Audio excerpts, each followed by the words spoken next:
Welcome back, everyone, to the smartest year ever, our quest to become the world's greatest conversationalist. My name is Gordy, ahoy! And I was just wondering, why does buccaneer mean pirate? Was it always a pirate thing, or did the word drift there from somewhere much weirder? Like and subscribe if you haven't, so you can keep up every single day. I do this daily, every single day. I'd like to see you tomorrow.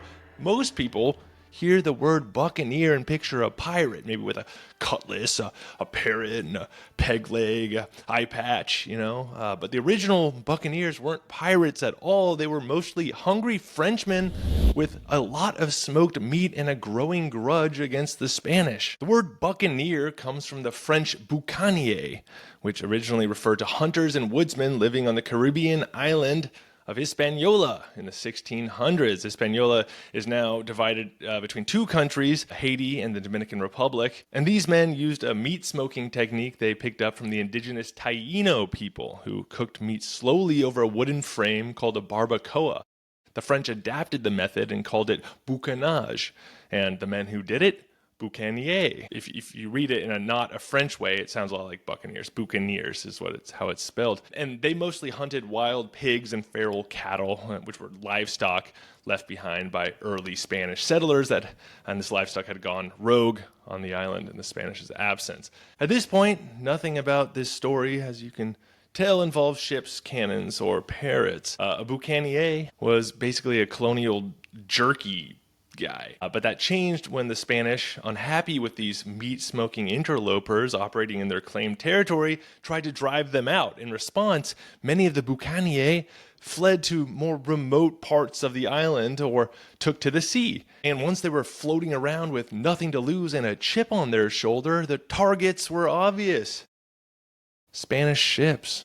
Over time, the buccaneer started raiding vessels and coastal settlements. They were particularly active around Tortuga, an island off the coast of Hispaniola that became a notorious pirate hub. You've probably heard of it. I'm from like Pirates of the Caribbean or something. And just like that, these meat preservation hobbyists became professional pirates, first as privateers backed by France or England, and later, when no one needed them anymore, as full-blown outlaws. Go check out my privateering episode from January 22nd, way back in the beginning, when I was just a boy. But you can learn more about privateering, because that's a pretty interesting chapter in pirate history. The English version of the word evolved from buccaneer to buccaneers, and by the late 1600s, it had fully shed its meat-smoking roots. In English, a buccaneer simply meant a specific kind of Caribbean pirate operating during the Golden Age of Piracy, roughly between 1650 and 1730. They were regional specialists who suddenly found themselves in high demand, like local pirate craft beer or something. I don't know. But yeah, this particular piracy boom did have corporate backing, so to speak. Many buccaneers were semi-legit privateers, essentially licensed raiders with official papers from European powers who wanted to weaken Spain. The most famous buccaneer, Henry Morgan, was knighted and eventually made lieutenant governor of Jamaica shortly after burning Panama to the ground. And yes, Captain Morgan rum is named after him. In the 1940s, the Seagram Company licensed his name from the Jamaican government. Since Morgan had been a colonial official, the rights to his name were managed by the state, and Seagram turned this 17th century privateer into a swashbuckling mascot. So yeah, the guy who once torched a city sells spiced rum by the handle now. But like all state-sponsored villains, the Buccaneers eventually outlived their utility, outlived their usefulness. When the European powers signed peace treaties, their pet pirates became political liabilities and piracy was outlawed. Most Buccaneers were killed, captured, or just quietly disappeared into legend and pop culture. Today, Buccaneer has been fully bleached of its historical weirdness. It means pirate. That's it. We slap it on football teams and theme park rides. The fact that it originally meant guy who slow cooks wild pig on a stick is almost entirely forgotten until today. But here's a little bonus linguistic twist for you. The same indigenous Taino people, the Taino word for the meat-smoking frame I mentioned earlier, the barbacoa, it also gave us the word barbecue.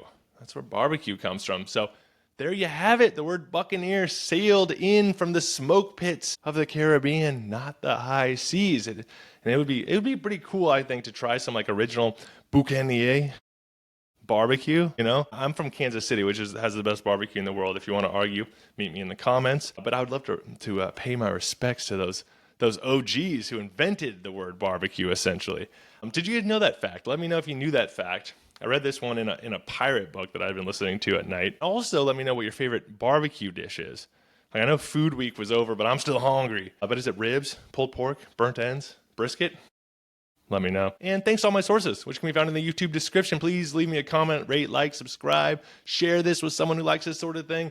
At Smartest Year Ever. For the 1-minute clip, go check that out across social media. You can find me at Smartest Year Ever. And in the meantime, stay curious and stay clever on our quest to become the world's greatest conversationalists.